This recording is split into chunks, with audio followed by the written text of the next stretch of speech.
घोटाला बेगमपेट मस्जिद आलमगीरी में मोहम्मद अहमद नवाज खान की जानिब से all India Muslim personal law board का 2 रोज़ा वर्कशॉप बराए मुफ्तियान वकला स्टूडेंट्स का 4 और 5 दिसंबर को इनेकाद अमल में आया।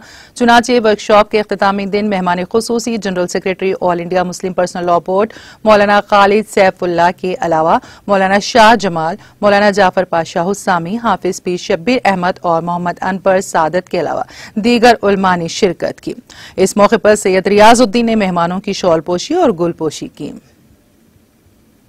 रहीम, आज यहाँ इस मस्जिद आलमगीरी में 2 रोज़ा तफ़हीम शरीयत वर्कशॉप का इफ्तिताह हुआ है।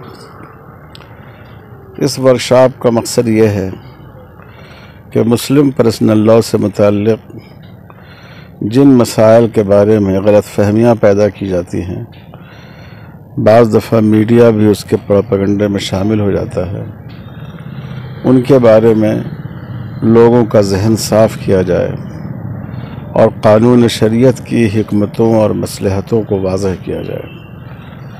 तो इसमें ख़ास तौर पर उलमा को, वकला को और दानिश्वरों को दावत दी गई है कि क्योंकि वो फिर दूसरे लोगों को इसके बारे में बेहतर तौर पर समझा सकेंगे। ये एक मुहिम है जो हम लोगों ने शुरू की है और ये पूरे तेलंगाना और आंध्र प्रदेश दोनों तेलुगु रियासतों में इंशाअल्लाह चलेगी।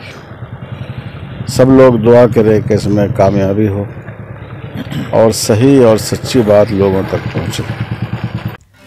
नाज़रीन, हमारे टीटीवी न्यूज़ को सब्सक्राइब करें, बेल आइकॉन को प्रेस करें, शेयर करें और लाइक करना ना भूलें। और किसी भी एडवर्टाइजमेंट के लिए हमारे इस नंबर पर कांटेक्ट करें। हमारा नंबर है 9550102020 पर।